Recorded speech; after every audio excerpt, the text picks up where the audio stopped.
নমস্কার বন্ধুরা, ভারতের নির্বাচনী ব্যবস্থার মধ্যে এক গুরুত্বপূর্ণ সংস্কার আসতে চলেছে। বন্ধুরা, আজ দুপুর বেলাতে ভারতীয় সরকারের ক্যাবিনেট ওয়ান নেশন ওয়ান ইলেকশনকে অ্যাপ্রুভ করেছে, অর্থাৎ এক দেশ এক নির্বাচন ব্যবস্থাকে অ্যাপ্রুভ করেছে। পরবর্তীকালে এটা পার্লামেন্টে যাবে, সেখানে গিয়ে পাশ হয়ে ভারতে একটা আইন স্থাপন হবে। কিন্তু বন্ধুরা, যেহেতু এক দেশ এক আইন এই বিষয়টাকে অ্যাপ্রুভ করেছে, এই কারণের জন্য এটা গুরুত্বপূর্ণ হয়ে উঠছে। এবং as a citizen of India আমাদের এটা জানা উচিত এক দেশ এক নির্বাচন ব্যবস্থাটা কি। এটা নিয়ে ডিবেট শুরু হবে, বিভিন্ন মানুষ বিভিন্ন কথা বলবে, বিভিন্ন মানুষকে ম্যানিপুলেট করার চেষ্টা হবে, মিথ্যা বলা হবে, এভরিথিং বলা হবে।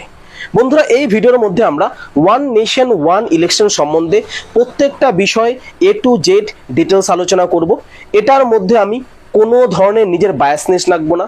এটার ইতিহাস জানবো, এটার ভালো দিক জানবো, খারাপ দিক জানবো, সবকিছু জানবো। তো বন্ধুরা, ওয়ান নেশন ওয়ান ইলেকশন বলতে অ্যাকচুয়ালি বুঝিটা কি? বন্ধুরা, বর্তমানে যদি আমরা ভারতীয় নির্বাচন ব্যবস্থা দেখি, তাহলে আমাদের সেন্টারে হয় লোকসভা ইলেকশন, অর্থাৎ প্রধানমন্ত্রী যে নির্বাচনটা হয় সেটাকে বলা হয় লোকসভা ইলেকশন। এবং রাজ্যের যে নির্বাচন ব্যবস্থা আছে সেটাকে আমরা রাজ্য ইলেকশন বলে, বিধানসভা ইলেকশন বলি, যেখানে মুখ্যমন্ত্রী নির্বাচিত হয়। আমাদের দেশে অনেকগুলি রাজ্য আছে, 28 স্টেটস, 28টি রাজ্য আছে। এই প্রত্যেকটি রাজ্যতে বিভিন্ন সময় নির্বাচন হয়ে থাকে, অর্থাৎ লোকসভা নির্বাচন এক সময় হয়ে থাকে এবং প্রতিটা রাজ্যের ইলেকশন আরেক সময় হয়ে থাকে। এর ফলে বিভিন্ন ধরনের সমস্যার সৃষ্টি হয় বলতে পারো। এই কারণের জন্য ভারত সরকার বা মোদি গভর্নমেন্ট অনেকদিন ধরেই এই বিষয়টার প্রস্তুতি নিচ্ছিল এমন একটা সিস্টেম নিয়ে আসার জন্য, যেই সিস্টেমের আন্ডারে লোকসভা ইলেকশন এবং প্রতিটি রাজ্যের বিধানসভা ইলেকশন যাতে একসাথে করা যায়।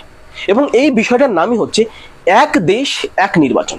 অর্থাৎ এখন থেকে লোকসভা নির্বাচন এবং বিধানসভা নির্বাচন একসাথে করার মতো একটা ব্যবস্থা করা হচ্ছে, যেটাকে বলা হয় সাইমালটেনিয়াস ইলেকশন অথবা ওয়ান নেশন ওয়ান ইলেকশন। তাহলে বন্ধুরা, এক দেশ এক নির্বাচন ব্যবস্থা, এটার ভারতের ঐতিহাসিক স্ট্যাটাস কি রয়েছে? বন্ধুরা, ভারতে কিন্তু পূর্বে এক দেশ এক নির্বাচন ব্যবস্থা কায়েম ছিল। ভারত যখন স্বাধীন হয়, তার প্রথম ইলেকশন যখন 1951 সালে হয়েছিল, তখন কিন্তু এক দেশ এক নির্বাচন হয়েছিল। এবং 1951 থেকে 1967 এই 16 বছর প্রতিটা নির্বাচন কিন্তু একসাথে রাজ্য এবং কেন্দ্রের হয়েছিল। অর্থাৎ এক দেশ এক নির্বাচন ব্যবস্থা 1967 সাল পর্যন্ত বজায় ছিল। কিন্তু বন্ধুরা, তারপরে এমন কি হলো যাতে এক দেশ এক নির্বাচন ব্যবস্থা সম্পূর্ণরূপে বিফল হয়ে গেল? তারপরে প্রত্যেকটা রাজ্যে আলাদা করে ভোটিং ব্যবস্থা শুরু হলো। বন্ধু, এটার জন্য আমাদের দেশের যে পলিটিক্যাল সিস্টেম আছে সেটাই মূলত দায়ী ছিল। বন্ধুরা, 1967 পরে আমরা লক্ষ্য করতে পারি সেন্ট্রাল লেভেলে কংগ্রেসের ডমিনেশন প্রচন্ড পরিমাণে বেড়ে যায়, কংগ্রেসের দাপট প্রচন্ড পরিমাণে বেড়ে যায়। এবং কংগ্রেস যখন সরকারে আসে, তখন দেখে যেই সব অঞ্চলে বা যেই সব রাজ্যে বিরোধী পার্টির রাজনীতি ছিল বা বিরোধী পার্টি সরকার ছিল, সেই সব জায়গায় প্রেসিডেন্ট রুল জারি করা শুরু করে। এবং এই বিষয়টা 1968 সাল থেকে প্রায় 1987-88 সাল পর্যন্ত কন্টিনিউয়াসলি চলে থাকে। যার ফলে আমাদের দেশে যে একটা proper one nation one election সিস্টেমটা ছিল, এটা সম্পূর্ণরূপে ব্যাহত হয়ে যায়। এবং তারপর থেকেই প্রতি বছর আমরা দেখতে থাকি রাজ্যের জন্য আলাদা ইলেকশন হয়ে থাকে, সেন্ট্রালের জন্য বা কেন্দ্রের জন্য আলাদা ইলেকশন হয়ে থাকে। এর ফলে বিভিন্ন ধরনের সমস্যার উৎপন্ন হয়েছে, বিভিন্ন ধরনের সমস্যা, প্রত্যেকটা সমস্যা এখানে আমরা আলোচনা করব। এবং সেটাকে আজকে অ্যাড্রেস করার জন্য নরেন্দ্র মোদী সরকারের ক্যাবিনেট ওয়ান নেশন ওয়ান ইলেকশনটাকে অ্যাপ্রুভ করেছে। বন্ধুরা, এই বিষয়টা বা বলতে পারো এই লটা যদি এটা পাস হয়ে থাকে, এটা ভারতের ইতিহাসে একটা অভূতপূর্ব একটা সংস্কার হয়ে থাকবে। কেন বন্ধুরা বলছি? দেখো বন্ধুরা, ওয়ান নেশন ওয়ান ইলেকশন এটা শুধুমাত্র ভারতের জন্য যে ইউনিক তেমন না। পৃথিবীর বিভিন্ন দেশ রয়েছে যারা বড় বড় দেশ, তারা কিন্তু এই প্রসেসটাকে ফলো করছে। এক্সাম্পল হিসেবে আমরা সাউথ আফ্রিকার কথা বলতে পারি।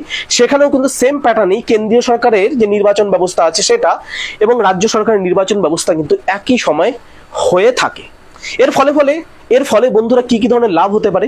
সবার প্রথমত বন্ধুরা, আমাদের দেশ যেটা আছে একটা বৃহৎ জনসংখ্যার একটা দেশ। এই নির্বাচন ব্যবস্থাকে যদি প্রতি বছর করা যায়, তাহলে বিভিন্ন ধরনের প্রবলেম হয়ে থাকে।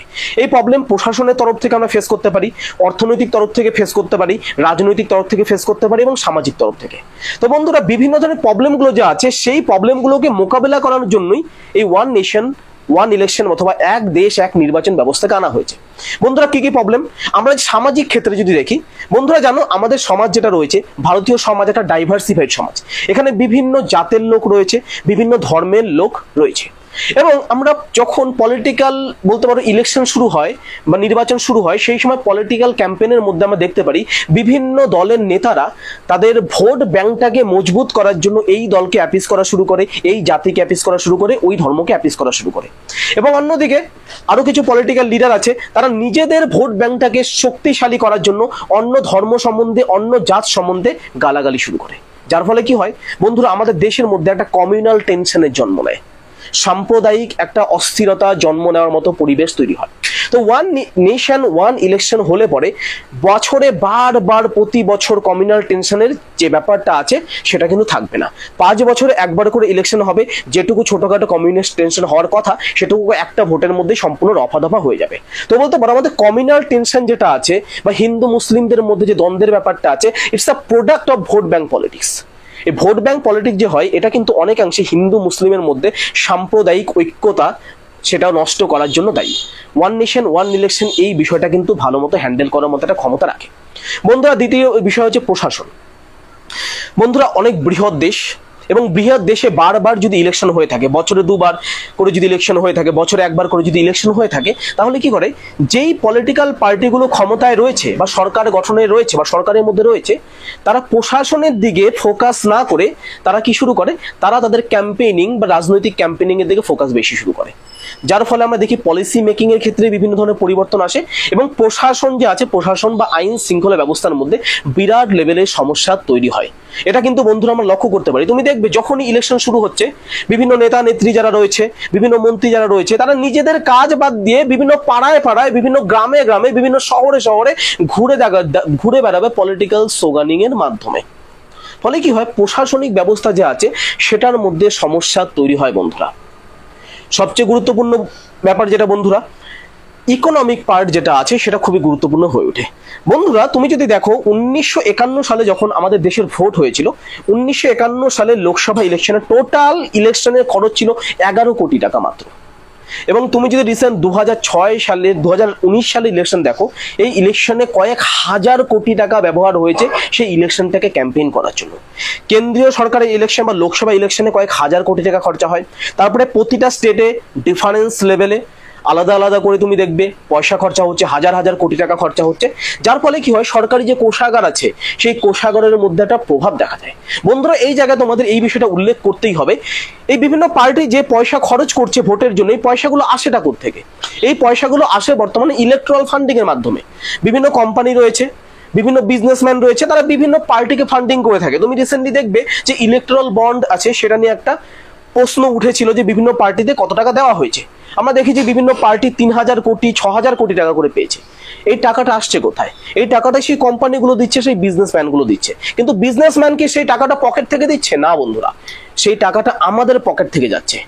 তো এইভাবে বছরে বারবার ইলেকশন হচ্ছে, পলিটিক্যাল পার্টিগুলো বিজনেসম্যানদের কাছ থেকে বিশাল লেভেলে টাকা নিচ্ছে।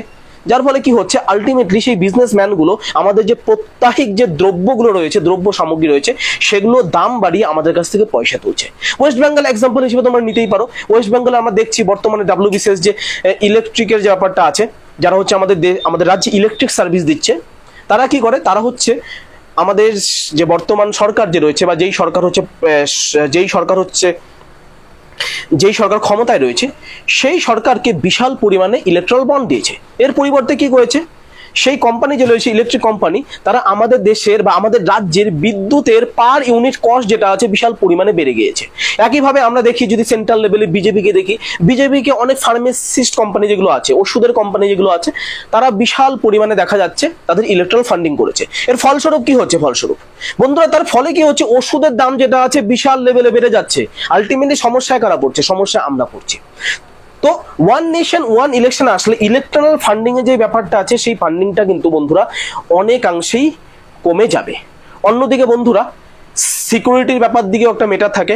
বন্ধুরা, আমাদের দেশ বৃহৎ বড় দেশ, এই দেশে যদি আমরা ইলেকশন করি, তাহলে ইলেকশন করার জন্য ইলেকশনে গার্ড দিতে আসে প্যারামিলিটারি ফোর্স, CISF, CRPF, এদেরকে ইলেকশনের গার্ড দেওয়ার জন্য হচ্ছে লাগানো হয়।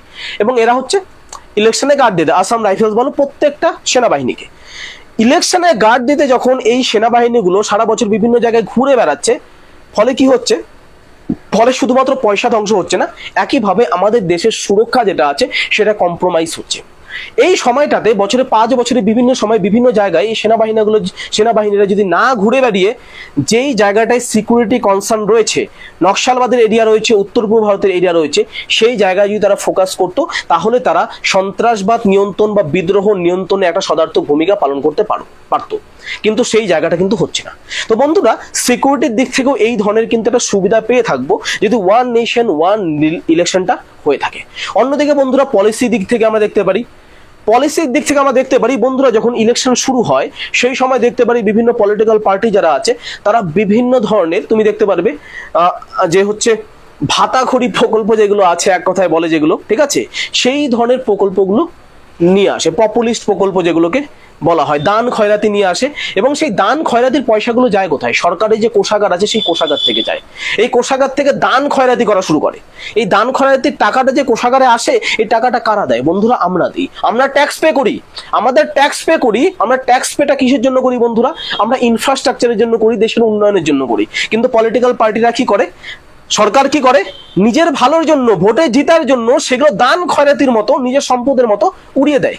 বন্ধুরা, এই জিনিসটাও কিন্তু অনেকাংশেই কিন্তু হচ্ছে কমে যাব, আমরা কিন্তু জিনিসটা বলতে পারি। তো বন্ধুরা, সামাজিক দিক থেকে আমরা টেনশন কমতে থাকবে, অর্থনৈতিক দিক থেকে খরচা কমতে থাকবে, সিকিউরিটি দিক থেকে সৈন্যদের আমরা সঠিক জায়গায় নিয়োগ করতে পারবো, এবং একইভাবে রাজনৈতিক দিক থেকেও কিছু সুযোগ সুবিধা কিন্তু আমরা পাচ্ছি যদি ওয়ান নেশন ওয়ান ইলেকশনটাকে ভারতবর্ষে লাগু করা হয়।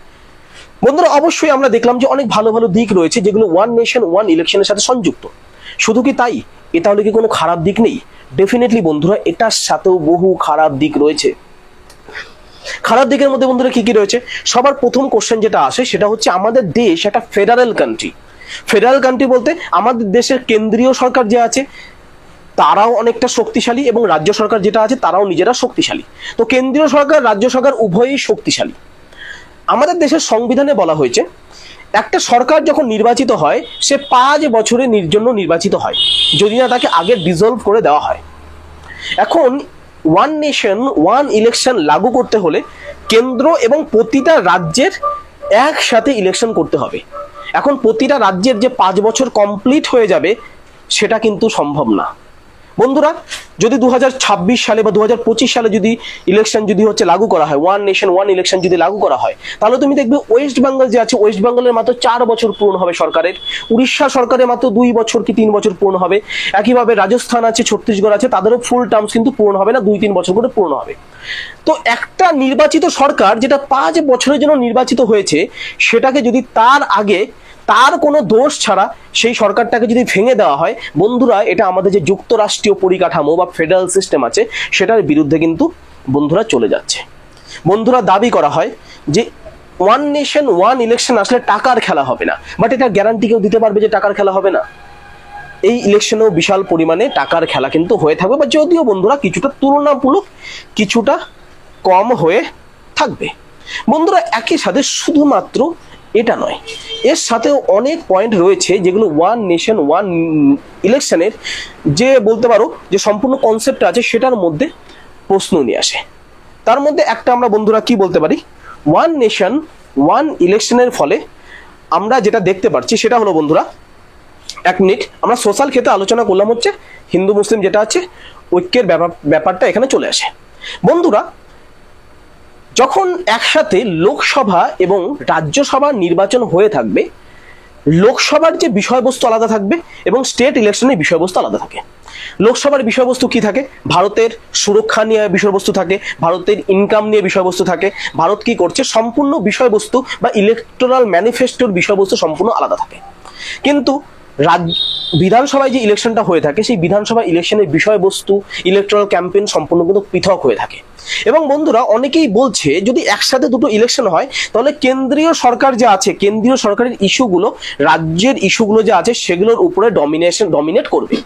এর ফলে কি হবে, কেন্দ্রীয় সরকারে বসা যে দলটা রয়েছে সেই দলটা তুলনামূলক বেশি সুফল পেয়ে থাকবে বা সুযোগ পেয়ে থাকবে বা লাভ পেয়ে থাকবে এই ইলেকশনে।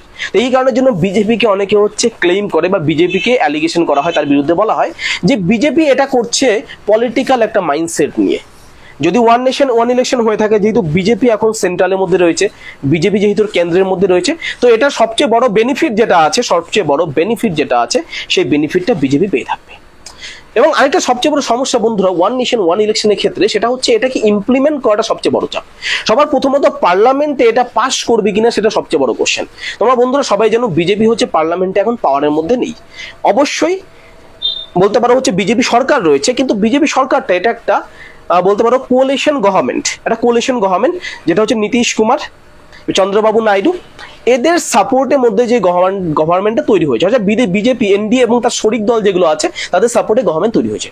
তো গভর্নমেন্ট পাস করতে পারবে কিনা এটা নিয়ে প্রশ্ন, এবং পাসও যদি করে দেয় অপোজিশনরা কতটা এটাকে একসেপ্ট করবে সেই একটা বিষয়, বা এই বিষয়ে কিন্তু একটা প্রশ্ন থেকে যায়। এই বিষয়গুলোর জন্য আমাদের নিউজ দেখতে হবে, এরপরে এটা নিয়ে কি ধরনের ডেভেলপমেন্ট হচ্ছে সেটার দিকে তাকিয়ে থাকতে হবে।